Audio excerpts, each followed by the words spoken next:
if there was one thing that was actually quite positive from all of this economic challenge, most of the CEOs I speak with after, they actually say we're far more efficient and we have way less headcount and the revenues are still growing. And if I would have known that, I would have done it a long time ago.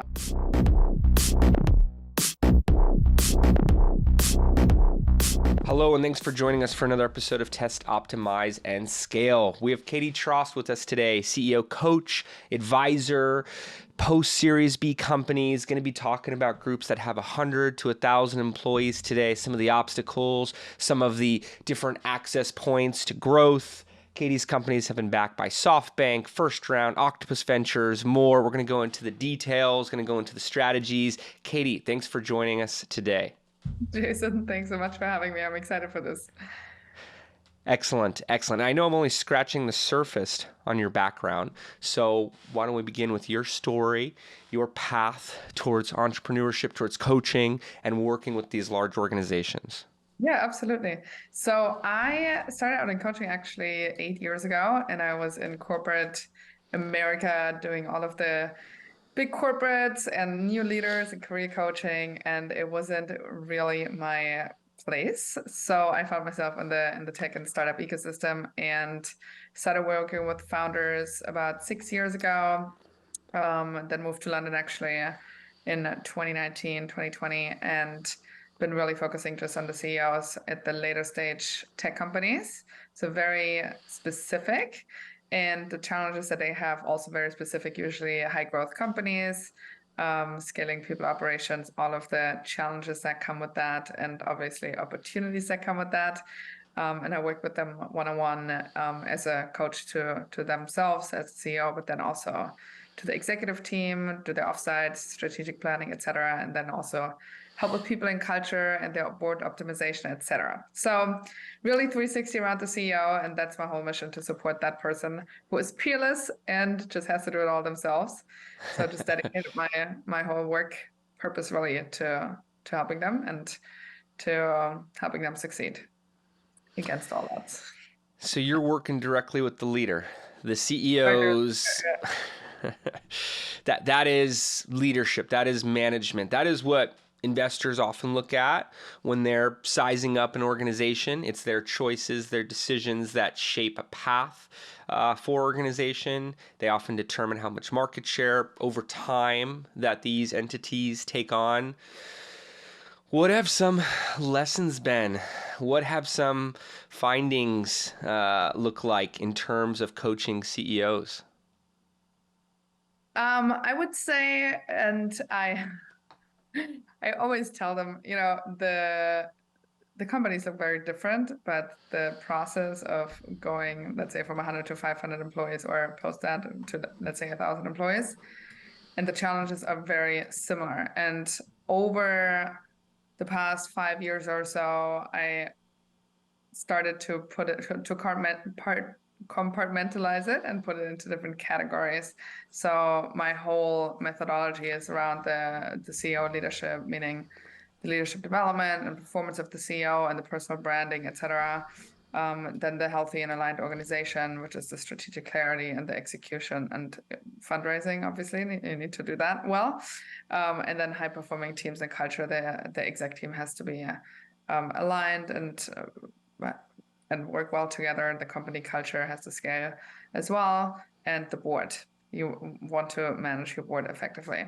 So even though every company is a little bit different and not every company is in the same industry and not every company is a SaaS platform or B2B, whatever software, most of the challenges internally when it comes to company building and building a great business, they are very similar. And working with them and having dozens of different people I work with, you can just kind of foresee, okay, in the next 3 months, you will struggle with this, or that's going to be a challenge, or this COO is not going to work out because of that reason, or this chief of people officer is not going to work out for this reason. So you kind of start seeing the patterns a little bit. And I think for the CEOs to tap into not just my knowledge or my expertise as a CEO coach, but in general, just tap into an advisory network, it just fast tracks everything. And you just save yourself so many mistakes. So I would say that's a really big one. Also, another one would be that nobody has it really figured out, even though you might have raised $100 million or more, Series B, C, and beyond. Internally, it's just, go to market has to be redefined over and over and over again as you expand into new countries, into new markets, and the product has to be optimized over and over and over again, no matter if you have product market fit and you found it, and eventually your competitors are going to catch up with you, and you need to reinvent yourself and reiterate, right? So I think to just know that even though the most successful companies who are raising out there, it all looks very bright and shiny. On the inside, it's usually quite chaotic, and that's okay, right? It's really about how do you dance that dance in the chaos and make it work, anyways. So lots of lessons there. I could go on, but those are two. Sure. And this is so fascinating to me because I know you work with many of the most prominent emerging tech companies out there. And my agency, my day-to-day is typically more focused on early stage, getting into mid-market. But you do paint this shiny, idealistic picture of what the top looks like. And as you said, there's a lot of similarity at organizations of this size and organizations across the board. And you're constantly looking to reinvent, to reimagine. The go-to-market is always a discussion. So I like drawing the similarities, whether we're talking about early stage companies or like what you're working on a day-to-day basis. And I want to speak to the planning a little bit. So, as the CEO is working with their advisory network, as they're working with you, what does strategic planning look like? What about execution and how you're measuring, excellence around that, building healthy and aligned organizations at scale? How do you map that out for, a founder that's looking to go from 100 employees to 300 or beyond? Yeah, great question. I think especially at the 100 people mark, people start to formalize it a little bit. So maybe before that, their chief of staff or their EA help them, maybe organize a half-day strategy planning session or something like that, or they just put it together themselves. And then at that stage, finally, the CEO says, you know what, I also want to be actually taking part in the workshop. So I want to outsource it and get a facilitator in there. So the whole strategic planning process then becomes embedded in the company rhythm. So you have an annual, obviously, usually it's a 2 or 3 day offsite, depending on the size of the business. And then every quarter you have a strategic planning day where you refocus, and usually I set objectives for the next 6 months or so, which then get reverse engineered into the departments. Obviously, there's lots of conversations that happen around that. Oftentimes, the core strategy needs to be revisited on a biannual basis as well. Sometimes the customer persona changes a little bit, or again, a competitor came into the market and we need to change something on USP, or it has to go into a new country. So it needs to be sometimes revisited. And I think every 6 months is a really good cadence for that. For smaller companies, maybe even every 3 months. And so it becomes basically this rhythm where they know every 3 months, we're going to look at this, we're going to refocus on the strategy. It gets obviously then communicated across the entire organization. Everybody knows what's new, everybody knows what sticks and what stays the same.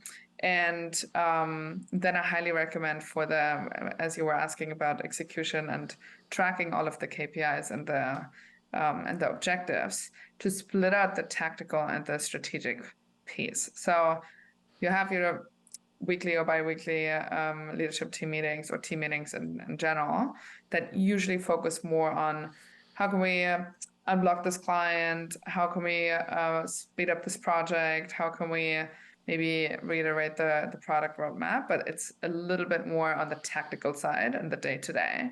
And to split out the strategic meeting and let's say make it a monthly meeting where they really track it and everybody has their KPIs that they own and everybody knows the outcome and the progress on everything.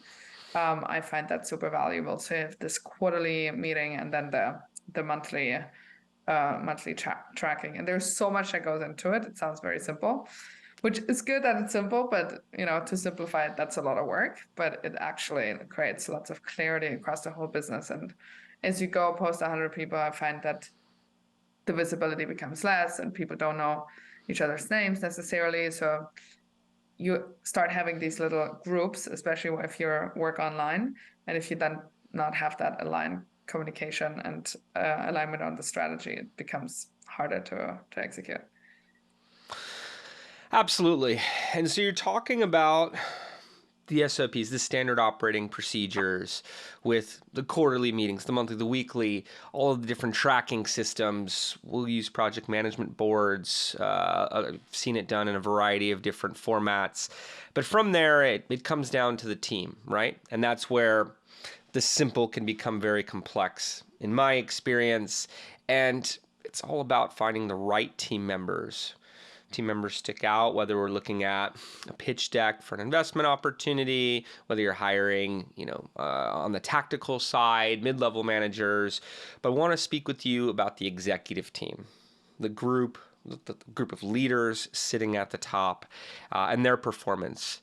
How do you build a cohesive and high-performing executive team? So going beyond that CEO and to the actual players that are going to be overseeing each pillar of the business, each department of it, because we've all seen employees who have an amazing background and underperform, and maybe have other focuses, other thoughts, want to point at past wins. How do you have everybody playing at 100%? Yeah, great question. And I think again a very typical challenge that arises around 100, 150 people, where you go a little bit, that's exactly that founder CEO transition. How do I work through my team and not directly managing people to help them, achieve whatever their goals are? But you actually have to do it through somebody else, and you have to trust them that they will delegate effectively, etc. So it's a little bit of a different game. And you kind of become a coach. You don't want to be standing in the middle of the team and everything has to go through you, but standing on the sidelines, you let them play. And therefore, it's super important to have very good talent. And if you only have one or two players who are not at the same level as the others, it just drags down the whole group because they feel like, why is this standard tolerated here? Why would I give up my 100% if this person's only giving 50%? So it's more about talent density almost than what you do with the group itself. Obviously, then there's so many different methodologies. I love the Patrick Lencioni 5 Dysfunctions of a Team, the Table Group. They have amazing tools and best practices for executive teams for high performance. And he's famous for a quote where he says that if you could get all the people in a business row in the same direction, you could dominate in an industry at any market at any given time, because that's the biggest hurdle to execution, right? The people, the politics, the internal stuff. So on the executive team level, I would again just carve out time on a regular basis. Usually I would recommend every 4 to 6 weeks, where you do formal team building. I'm not talking about go golfing together, but you really, really as a team get to know each other, build the trust. You're able to have passionate debate about topics that you don't necessarily agree on, which is super productive for a business and for a team because you don't all want to agree. You want to have different perspectives and viewpoints, and therefore look at things from a different angle where you might, find something that might be a risk and somebody is more risk adverse and somebody else just kind of like bashing ahead. But you need both to balance it out, right? To have both have a say in that. And then for the teams to, again, play without having the CEO in the room. You don't want to have a parent in the room in order for them to function well as a team. And if the CEO can make that transition and has the tools to help the team step up and really set an expectation around what is an executive but basically what's expected from them in a company versus a head of department where you just lead a department. But as an exec, you need to look at the company level and you need to make decisions from a company level as if you were the owner of the business. That's kind of the lens you want to view the business through, and then with your expertise in that department, but you still want to be business first and company first. And if you can get your team to do that, then you might even be able to take off a few weeks of vacation here and there without Sure. having to check your emails. So I would just, everything that's important needs to go on the calendar. Everything that's important needs to be scheduled ahead, preferably for the whole year. And if your team knows that every 6 weeks there's team building and as well as team development and individual executive development, where they as leaders also level up and learn about their leadership and how they can work together better as a team. Because you have very different characters, obviously. So you want them to be able to collaborate effectively. You want them to avoid any kind of blame culture, no politics, and just make that 10 times a year a routine. They know that you're on it and they know that this is important. And so they will prioritize that and they will actually take it seriously. Where if you just once or twice a year, you throw something in there and you're like, well, and then, we have an hour of team building and then we just go to the pub or something, then it's a culture in itself, right? So you have to lead by example. If this is important to you, then you want to make time for it. And it shows your team that you are dedicated to it. Absolutely. You're setting the example, you're putting into practice, you're building out the model. I like the words used, passionate debate. I've heard it referred to in other fashions, but I think it's very important. And to be able to bring those different perspectives, viewpoints, I look at it as the yin yang. If everyone's thinking one way, you could have blinders, you could be missing sections. Love the idea of, every 10 weeks and, putting it into practice and having it with more depth than just going to the pub or just golfing. Fun things to do with team members, but let's actually put it into practice. I agree, everything needs to be in the calendar. Some people, I think, paint a negative picture around meetings, but I think they're just in the wrong meetings and they don't have the right formats. They don't have the right forums for that passionate debate that you're mentioning. And yes, removing the parents from the room, removing bottlenecks in the system. We see that with companies of 20 to 30 people or 50 to 100. Absolutely. You think it's removed post 100, but yes, I imagine it's still very present. And I'm curious a bit about culture. What does culture look like at scale? Whether that's the values that operations is trying to set, or any aspects of maintaining what those conversations look like at the top that want to be spread to all levels of the company and really, person-to-person interactions throughout the whole business. Yeah, I find it interesting because some of the companies I work with, when they were startups, they had obviously more junior people because they could afford them. And they're all a little bit more generalists and can, just jump in whenever they need it. So you have this core team of, let's say, the first 30, 40 people who are a little bit like a family and they really trying to avoid that professional company building and, just standardizing everything and processes. And they're a little bit allergic to it.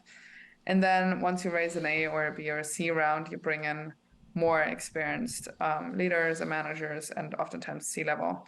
If your existing talent does not move up within the business.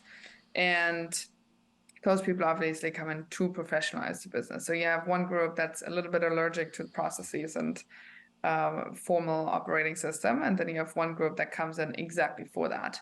And oftentimes then from that core team, people leave or they really need to level up and really need to change the way they view the business, which you don't really have a choice, right? Even if you wanted to keep the business very startup-y, eventually your investors are going to be like, well, we gotta you gotta professionalize this company a little bit. So, and you cannot run it just like you ran it in the beginning when you're 200-300 people. It's impossible.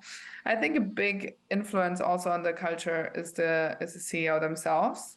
And that means if they're really visible, the whole team can relate to them and likes them. And I have multiple clients where you would walk into the office and it's a 500 people organization. You could ask anyone and they would be like, yes, we love the CEO. He's amazing, super personable. And then obviously that spreads across the business, and that's going to be embedded in the culture. And in some companies, they are not very present. And that's not a bad thing, right? It's just what kind of culture do you want to build? And if you're not very present, and also if you're very present, but especially if you're not very visible and they don't really get the feel of, okay, how does the CEO want to build the culture in the company? You want to give some kind of guiding principles and guidelines, and that's the values that oftentimes are plastered on the wall, mean absolutely nothing.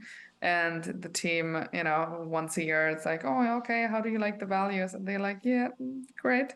But you haven't really operationalized it, right? So it's really hard to change a company culture, but you can optimize it. You can look at, okay, what do we already have? And what are the 20% that we can really optimize? Because if something has been the same way for 3 years and then you all of a sudden want to go from a very young, fun team to like Wall Street culture, it's just going to be a very hard transition, right? So just take whatever you have, polish it, and leverage whatever the strengths are of that kind of culture.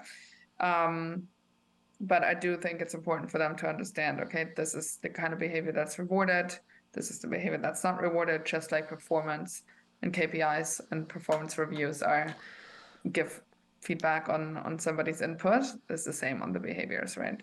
So for the CEO, you just have to emphasize it, and you just have to really repeat yourself a lot of times. That repetition, absolutely. And that's what sets the brand both internally and externally, right?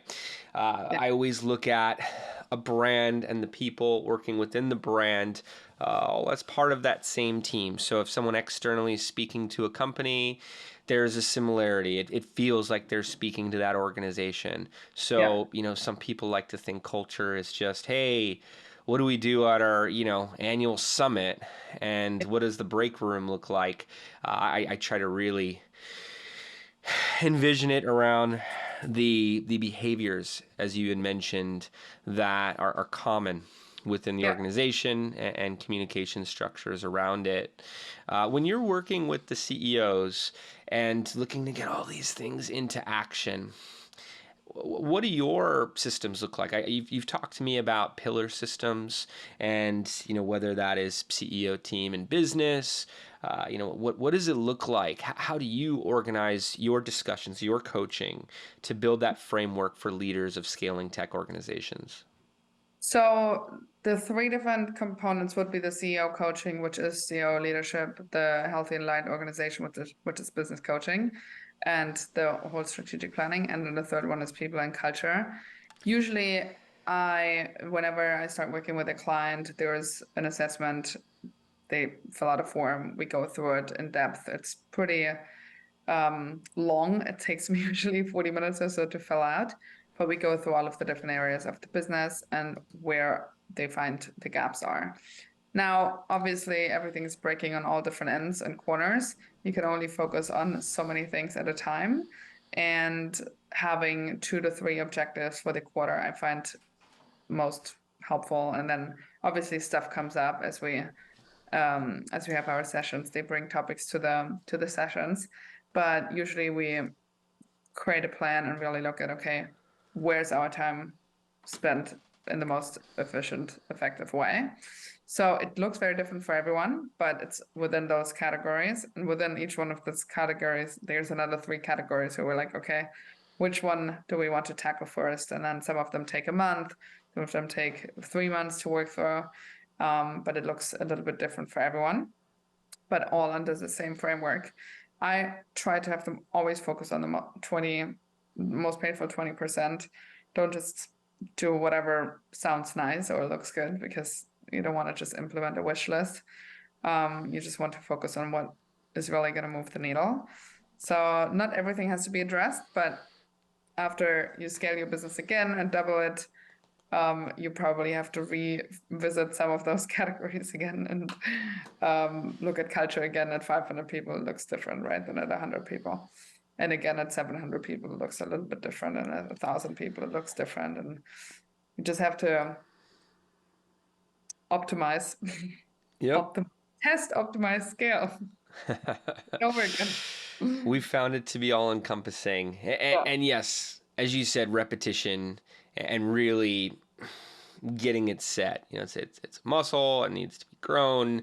And I know you were talking about differences from 100 people to 1,000, and after a certain point it becomes more of board discussions and legal discussions. And in that 100 to 1,000 range, what does board management look like? Obviously very different than 50 employees or something like that. But how do you improve reporting dynamics? How do you leverage the board? Who can you bring to the board to add more value to the organization, whether it's from a valuation standpoint or actual impact within the company? What are some tactics? What are some strategies around board management? Yeah. So it's interesting because sometimes I see boards at 100 people companies that are very professional and very well run.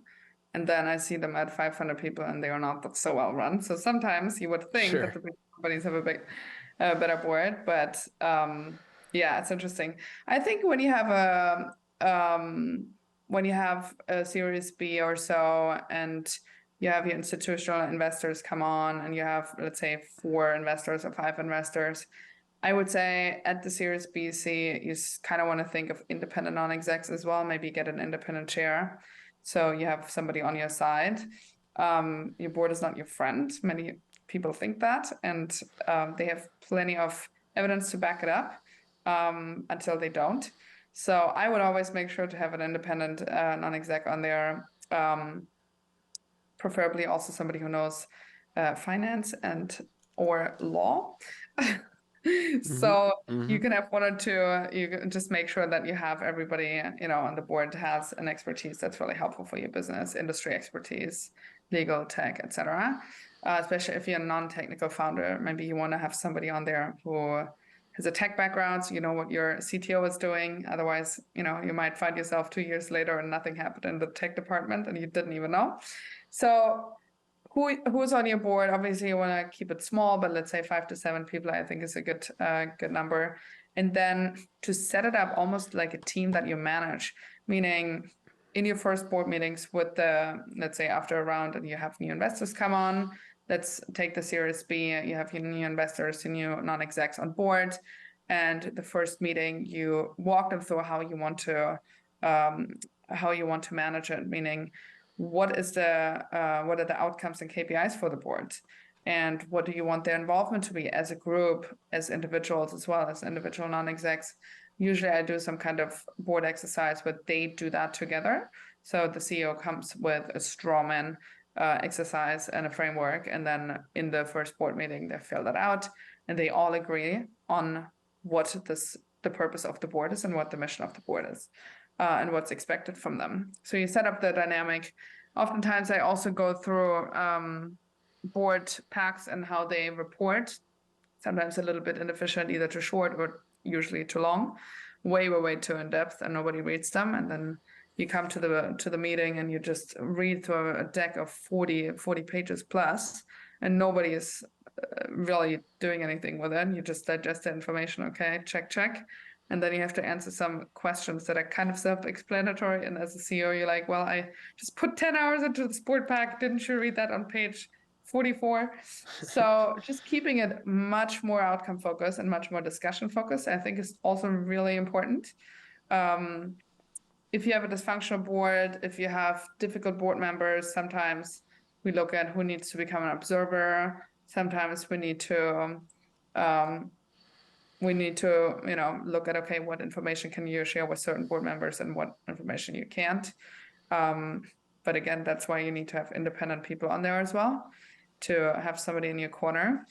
And then how the board meetings are run, I think that's really, it changes so much, but I have clients that sometimes have 1 or 2 day board meetings, and I'm like, how do you even run your company? Every 2 months you have a board meeting for 2 days. Like, it's just not very efficient, right? And in the end, nothing really comes from it. So I think with the board and the dynamics of the board, the reporting, the meeting structure, the board packs, all of that, there is so much room for improvement. I would say probably 80% of boards are not at their potential, not at all. So big topic, and it can be fixed so quickly. I would say in 1 or 2 months, you can completely change the dynamic of the board and the impact of the board. And through those exercises, the straw man, what are you looking to get out of the board? What are you looking to contribute? Making it more conversational, making it more outcome focused, and really dictating from the CEO level of here's why you're on the board, here's what we're looking to get out of it. We may be friends, but here we're really just going towards these outcomes, and we're going to be succinct in our communications. We're not going to have 1.5 day long meetings, but we're going to be able to address all the topics. And what we discuss here is going to trickle down to the organization. I'm going to have various types of independent members, viewers, even advisors as part of these discussions, so we can make them as effective as possible. We're not going to be part of that 80% that does it more as a formality. This is what's going to drive the organization into higher levels of market share. Yeah. I mean, when you think about it, who sits on a board? Very, very capable and very, very well networked people usually. So take advantage of them. The black books of these people are incredible. And if it's for biz dev or for fundraising or for solving complex issues, like those people should know what's up. So take advantage of it, leverage it. Absolutely. Apply them. And want to ask you a few questions to package actionable insights here. I have listeners that are founders of, more of startup level companies, also have CEOs of mid-market organizations listening in here, as well as marketers and VC industry professionals. Some of your recommendations may apply to their portfolio companies, and across founders, across professionals of any level of those companies, they're all wanting growth. So what could they test out towards their own models? What can they look to put together from their planning, towards their culture, their board, their team, to set them up for the next levels of their business? What could they look to apply and test into their own model? So do you mean in order to grow faster, or if they already grow and how to handle the growth and all of the challenges that come with it? Let's say to grow faster. I imagine some of those companies of 1,000 employees, they're maybe more focused on maintaining, but most of the organizations I speak to on a daily basis are all looking for more growth. Faster would definitely be welcomed by them. So I would say, to get there successfully and more rapidly as well. Okay. So I would say if there was one thing that was actually quite positive from all of this economic challenge now in the past 6 months or so, lots of people had to cut lots of headcount, right? So 20-30% easily, sometimes more.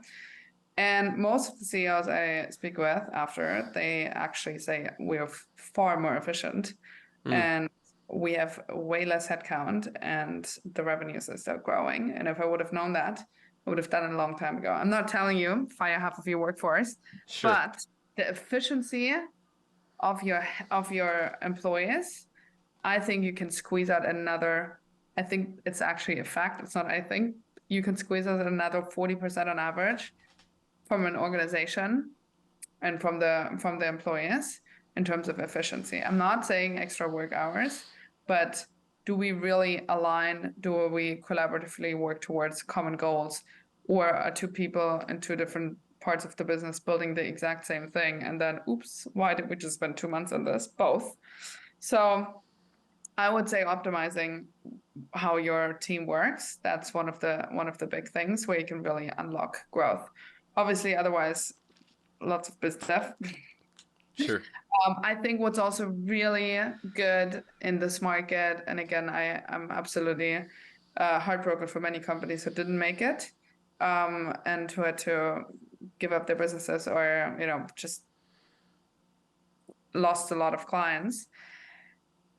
I would say that because the venture capital firms don't just throw money at anything, Now you actually have to figure out product market fit, and you don't just run around and spend lots of money on ads or biz dev that really doesn't give you an ROI. And it kind of forces companies to look at, okay, what actually resonates with my customer base. And I would say to double down on that and to really make sure that you have product market fit and that you really sell the right product to the right customers. It oftentimes can be screwed by the VC money that shows growth, but you're really losing a lot of money on the back end. So that would be the two things in terms of enabling growth and unlocking growth. Most of my clients say growing actually too fast. So they're like, well, we kind of have to, one at a time, because there's so much complexity that comes with headcount. But obviously, the leaner, the better. That is definitely the way to go, especially in this market. Absolutely. And you're right. A lot of organizations have had to cut that 20 to 30%. Even the organizations that haven't, to be able to sit down with leaders within the organization, mid-level managers even, and say, hey, how do we get 40% more out of our team? Not more hours, but we're talking efficiency, all on top of intelligent business development. I think those are fantastic recommendations. What about if it's not working? What about the biz dev, the ads, the outreach that are not performing? Maybe it's the product market fit. Maybe there's other outside factors. The team, you're shooting for more efficiency. You're not getting that full 40%. Maybe it's another 10, 15% more. And with stress, how can you optimize from there? What are the best approaches towards optimization? Oh, goodness. That's like building a whole business from scratch, basically. I mean, in the end, right, the selling and the marketing, I would say probably marketing after selling. If I had limited resources, I would just go for direct sales. I would do founder-led sales if you're in a B2B business. B2C obviously is a little bit different. But I would say lots of companies, especially smaller companies, now we're really just talking about pre-series A companies, they waste a lot of money on ads, on getting followers on social media, etc., which doesn't always translate. So I found that for smaller companies, basically direct sales is the way to go. Lots of partnerships, that kind of stuff, and that can unlock lots of growth. I think the spray and pray approach is not the way to go. So it's not necessarily volume. And what I would also say is, coming back to the partnerships, finding people in your industry where with one person or with one network or with one organization, you can get access to hundreds and hundreds of your ideal customers. This is obviously like not very specific right now, but in general, I wouldn't spend lots of money on advertisement if there's unlimited resources. I wouldn't look too much at social media following and that kind of stuff. I would just go direct sales, and oftentimes founder-led sales is the answer because smaller businesses haven't really established themselves in a way where they can just take a new software and have their relatively junior head of sales do the selling. So founder-led sales is oftentimes the way to go. Many of my businesses are B2B, so that's obviously much easier because you have to talk with one CEO and you then basically sign up the whole organization. So it's definitely different than if you have a retail business or any kind of e-commerce shop or anything like that, which I'm not really in that world. So it's probably completely different.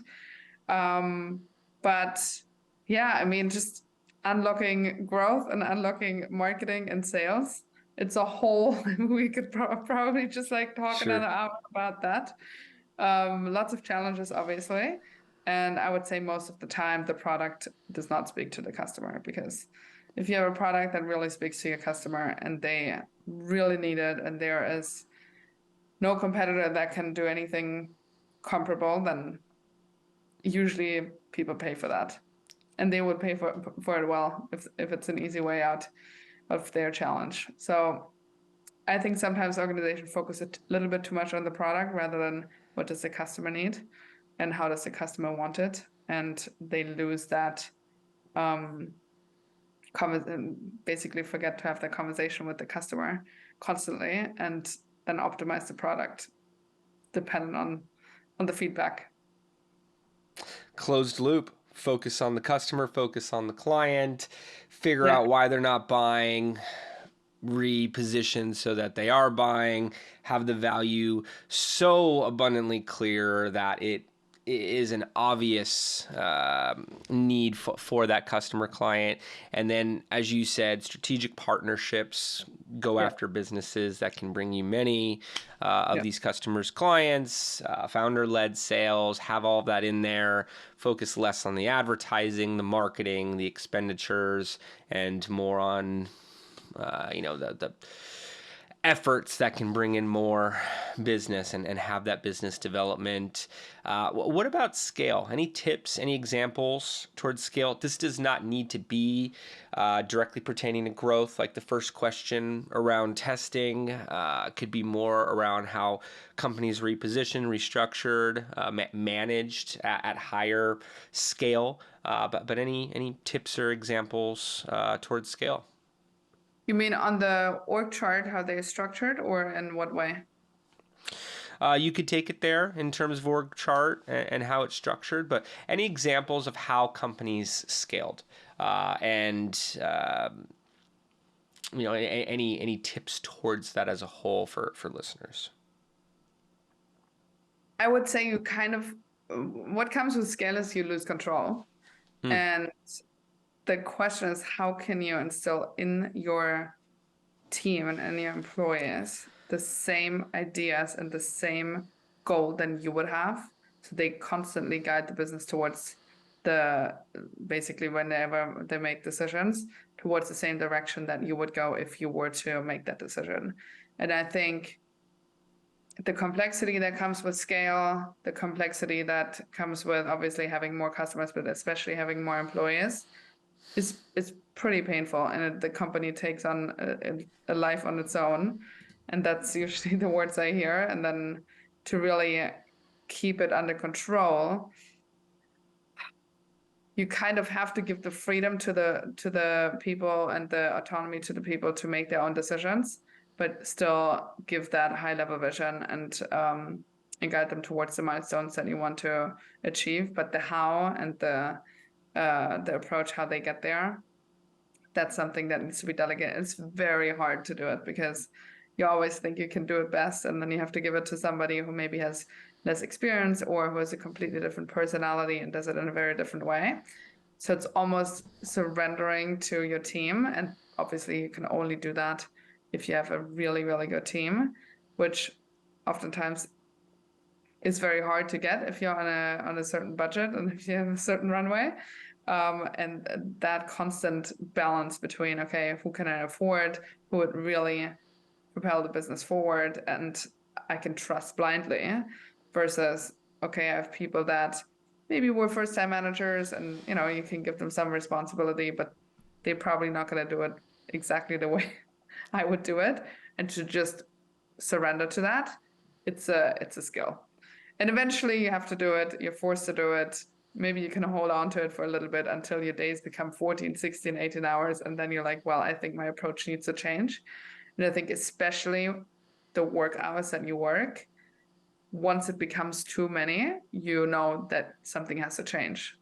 Your org chart has to change, less direct reports. You need to implement another layer of management. The whole managing and the leadership of the team becomes different. You cannot oversee certain things. So I think, all of the scaling challenges I would say are mainly on the people side, on the operation side and the processes side, etc. You can get experts in there to do it for you, even consultants who do it for you. But the people, because every team has its own dynamics, it can be tricky. But yeah, focus on the people, focus on the customer, and focus on the employees, and they will help you to do it. And if you really get their loyalty and they want to succeed with you, and your incentives are aligned, you most of the time can direct them in the right direction. Absolutely. Want to be that CEO with hundreds of employees that all point to you and say how great you are, while really being focused on the KPIs, the objectives of the business, having the board support you, and as you're mentioning here, being able to focus on the people, the processes. You could bring advisors, consultants, everything in there, but being able to set up the right team, replace team members for higher level positions as the organization grows, still have them in impactful spots, but bring in the right people for the right roles as the organization gets up there, not just someone who had a high level role by default. And, it's a living, breathing thing, a business. That's what I was taught by our CFO early on. And we brought in the right board members, the right team members, so I would see different perspectives. And it's not the CEO's business as much as that entity. And to be able to determine how it grows, as you said, it takes on a life of its own, how you have the right processes, the right people in play. I think that's what distinguishes, what differentiates one organization from the next. I know the stats aren't great in terms of how companies get from startup to these levels. So I think the guidance you're able to bring to CEOs, the coaching you're able to bring through content, and you're on a lot of podcasts, you're constantly speaking to organizations of all sizes, is very impactful and can be a very powerful tool to get there. Amazing. Well, thank you, Katy. I appreciate you taking the time to do the podcast so much. And as we begin to wrap up, any final thoughts that you want to leave listeners with? And what is the best way for them to follow you or get in contact with your organization to be able to get more of these great recommendations? Of course. I would say final thoughts, two. One of them would be it gets better after 500-600 employees. You slowly start to have, your fingers on the pulse, I guess, or the right people in place, and they will help you scale that business to, wherever you want to take it. So it does get better. The work hours get better. Your involvement becomes less, and you have operators in there who can really take it on. And then the other thing would be just as much as you focus on building a great product and a great customer experience, focus on building a great company. It really makes a difference on bottom line, but then also on your life quality and work quality as a CEO. And in the business, you just do everybody a favor. And then if you want to find me, you can find me on my website, katytrost.com/podcast. That's Katy, so spell it with a Y, TROST.com. Awesome. And highly recommend that you do. Katy, I want to thank you again for taking the time to hop on the show today. You are a wealth of information, and I could see why the top emerging tech companies in that 100 to 1,000 employee range are working with you, are speaking with you. Can't tell you how much we appreciate it. Awesome. Thank you for having me. Thanks, Katy. Want to thank everybody for tuning in as well. We will see you next time. Take care.